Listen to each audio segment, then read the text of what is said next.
Datuk Dr. Haji Zahasan Muhammad.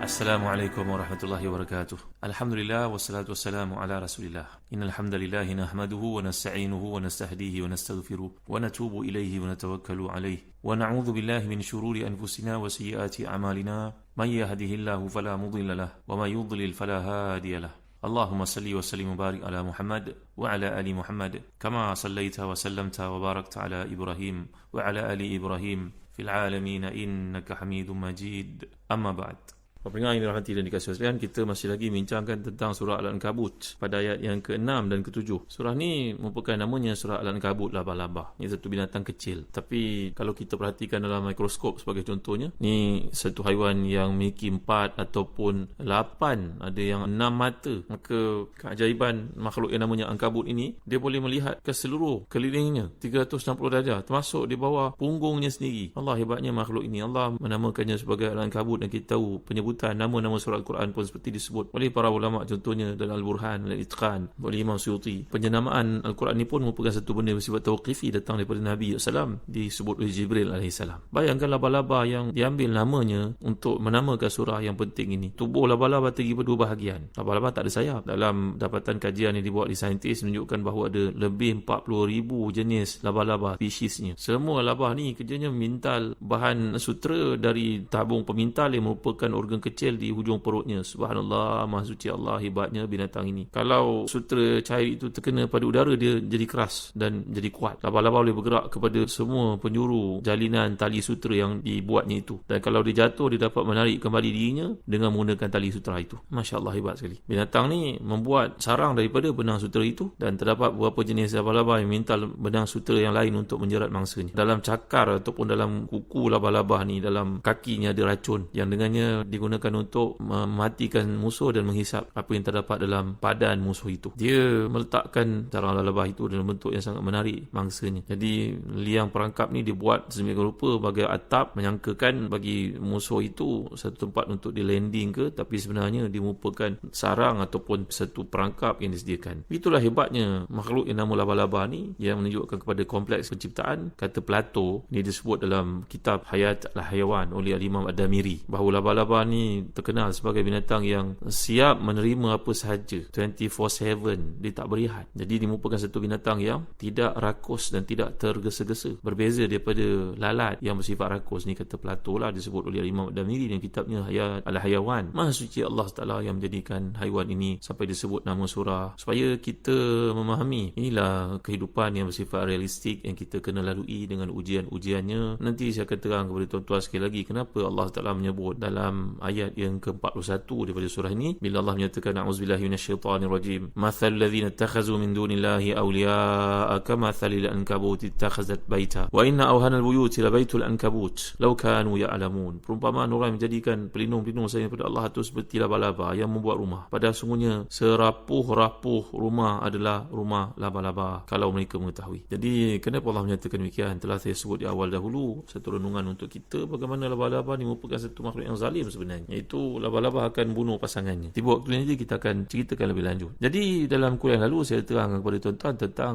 prinsip dan juga kewajipan umat Islam ni supaya mempunyai kualiti diri yang namanya mujahadatun nafs. Dan kita telah bawakan pandangan Syed Qutb sebagai contohnya, kita bawakan pandangan Imam Al-Biqai, Imam Tahir Ibn Ashur, bagaimana kaitannya kehidupan seseorang itu sehingga mendapat kedudukan di sisi Allah bila ada sikap yang namanya mujahadatun nafs. Anda mereka meninggal mujahadatun nafs, innallaha la ghaniyyun 'anil alamin. Mereka meninggalkan sifat ini ataupun aktiviti seperti ini dan juga usaha untuk memperbaiki diri seperti ini, mujahadatun nafs itu, Allah tidak rugi sedikit pun. Mereka yang rugi sebenarnya. Lantas datang ayat yang ke-7, a'udzubillahi minasyaitanirrajim, walladzina amanu wa 'amilus salihati lanukaffiranna 'anhum sayyi'atihim wa lanajziyannahum ahsanal ladzi kanu ya'malun. Lihat pada muka 195 tafsir Ibn Katsir jilid yang ke-7, dan orang-orang yang beriman dan beramal saleh benar-benar benar-benar kami hapuskan dari mereka dosa-dosa mereka, dan benar-benar akan kami beri mereka balasan yang lebih baik daripada apa yang mereka lakukan. Inilah prinsip kehidupan para salafus salih yang akan mempertahankan prinsip kebenaran kerana meyakini bagaimana pentingnya penghapusan dosa di sisi Allah SWT. Saya dibawa kisah daripada kitab Bidayah wa Nihayah yang menceritakan tentang pengorbanan para ulama dahulu kala, contohnya macam Ahmad bin Nasr Khuzai dalam isu fitnah yang berlaku kepada umat Islam ketika itu, iaitu raja telah pun terpesona dengan pandangan Mu'tazilah dalam kaitan hubungan Quran itu merupakan kalamullah ataupun qadim atau makhluk. Sehingga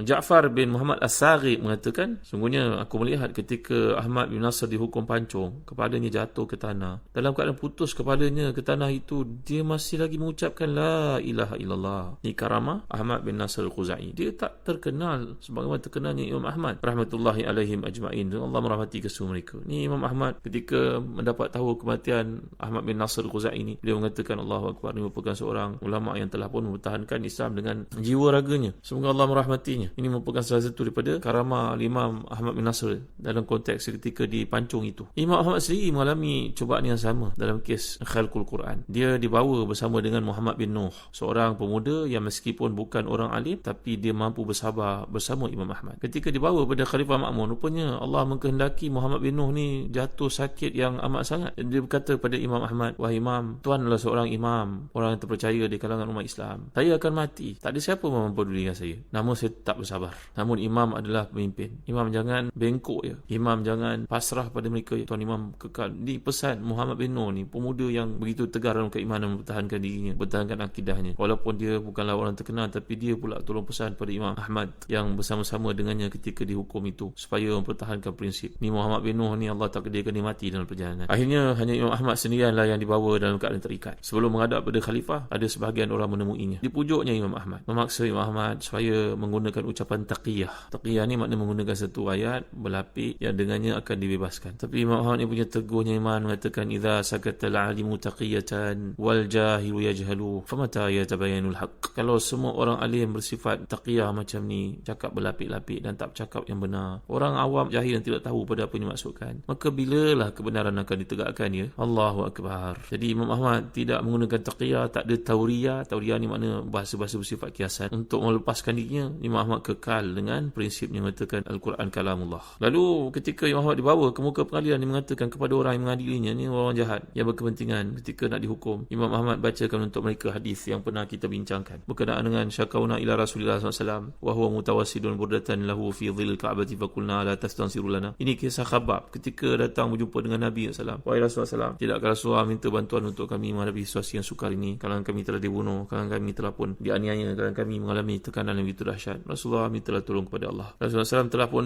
menggambarkan bahawa sebelum kamu lebih dahsyat lagi ujiannya. Orang sebelum kamu telah pun digergaji kepalanya, telah disikat tubuhnya dengan sikat yang panas sehingga memisahkan daging daripada tulangnya. Tak ada seorang mereka pun meninggalkan Islam itu. Begitu kukuh iman mereka. Maka kata Imam Ahmad kepada orang yang menyaksinya, aku tetap pegang dengan apa yang dikatakan oleh Khabbab bin al-Arat ini. Akhirnya golongan itu pun putus asa untuk memujuk Imam Ahmad. Imam Ahmad ni berdoa kepada Allah, ya Allah, janganlah engkau perlihatkan kepada aku wajah Al-Ma'mun. Ternyata dengan doa Imam Ahmad, dia tak diperlihatkan dengan keturunan Ibn Abbas itu Al-Ma'mun. Dia tak sanggup nak menghadapi pemimpin itu dalam keadaan dia bercakap yang benar, pemimpin itu bercakap yang salah. Maka ternyata dengan doa Ahmad ini, Allah telah pun matikan Al-Ma'mun sebelum Imam Ahmad sampai kepadanya. Akhirnya bila Imam Ahmad ni sampai kepada pengganti Khalifah Al-Ma'mun, sedangkan ujian fitnah masih lagi berlaku pada umat Islam pada ketika itu, Khalifah pengganti ini pun masih lagi berpegang kepada Quran itu merupakan makhluk. Dia berkata kepada Imam Ahmad, wahai Ahmad, selamatkan dirimu. Sungguhnya aku tidak akan bunuhmu dengan pedang, melainkan dengan sebatan. Nazir bin Abu Duat berkata, akulah yang telah pun mengalahkan hujahnya. Imam Ahmad berkata, datangkan kepada aku satu daripada Quran sebagai dalil terhadapku, dan datangkan kepadaku satu daripada sunnah sebagai dalilmu terhadapku. Namun mereka tak mampu untuk mendatangkan dalil yang mengatakan Quran itu makhluk. Khalifah ni akhirnya bertanya pada Imam Ahmad, wahai Ahmad, Allah aku ajarnya panggil pada tuan guru alim hebat, ulama ahli sunnah macam tu panggilnya. Ahmad, kamu kenal tak dengan Saleh Ar-Rashidi? Imam Ahmad kata, aku pernah dengar namanya. Khalifah berkata, dia adalah guruku masa aku kecil. Kau tahu tak, aku pernah bertanya padanya tentang Quran. Jawapannya bertentangan dengan apa yang aku nak. Dia bersikap tegas dengan pendapatnya, sedangkan aku menyuruh dia untuk mengatakan Quran itu makhluk. Akhirnya aku telah perintahkan supaya dia diheret dan dipijak-pijak sampai mati. La ilaha illallah Muhammad Rasulullah.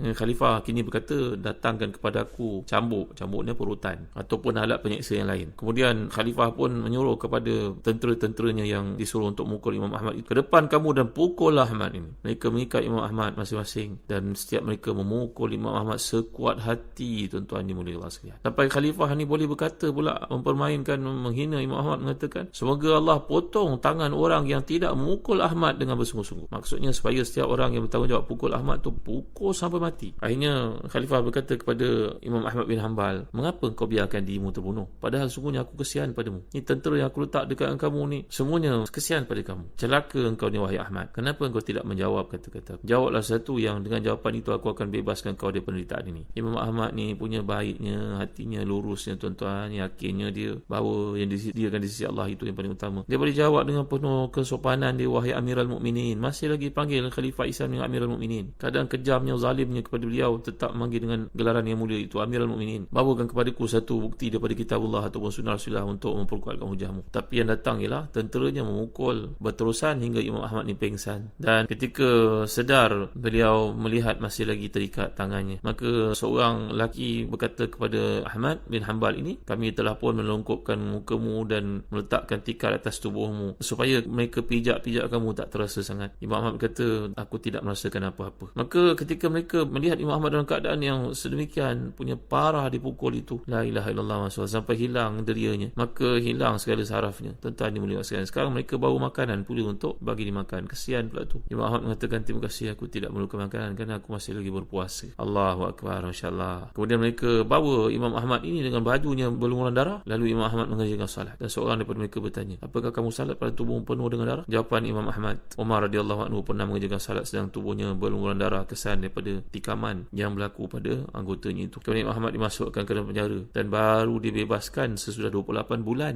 Kemudian tinggal di Al-Jabariyah, di rumahnya sendiri. Tak ada satu yang lebih dahsyat, lebih susah untuknya dalam keadaan terseksa seperti itu. Jadi inilah yang boleh kita fahami bagaimana mujahadatun nafs, kuatnya kefahaman mereka untuk melawan kepentingan pribadi walaupun dalam keadaan tertekan seperti itu. Sebab Allah Taala menjanjikan dalam ayat yang ke-7, walladzina amanu wa amilus salihati lanukaffiranna anhum sayyi'atihim wa lanajziyannahum ahsanal ladzi kanu ya'malun. Orang yang beriman dan beramal saleh, kami pasti akan menghapuskan dosa-dosa mereka dan kami akan membuat balasan kepada mereka sebaik-baik apa yang mereka lakukan. Jadi telah saya jelaskan kepada tuan-tuan bagaimana maksud yang dikehendaki oleh Allah Taala ni mengikut para ulama tafsir, iaitu siapa yang dapat melawan dirinya dan hawa nafsunya melaksanakan apa diperintahkan oleh Allah, maka hasil daripada kebaikan lakukan adalah untuk dirinya sendiri. Jadi orang yang berbuat kebaikan dibalas dengan kebaikan pada hari akhirat. Lanjutan daripada bentuk-bentuk ujian berlaku dalam hidup ni, mukmin akan mengalami berbagai-bagai ujian. Manakala si kafir, jangan mereka menyangkakan mereka lepas daripada hukuman Allah SWT.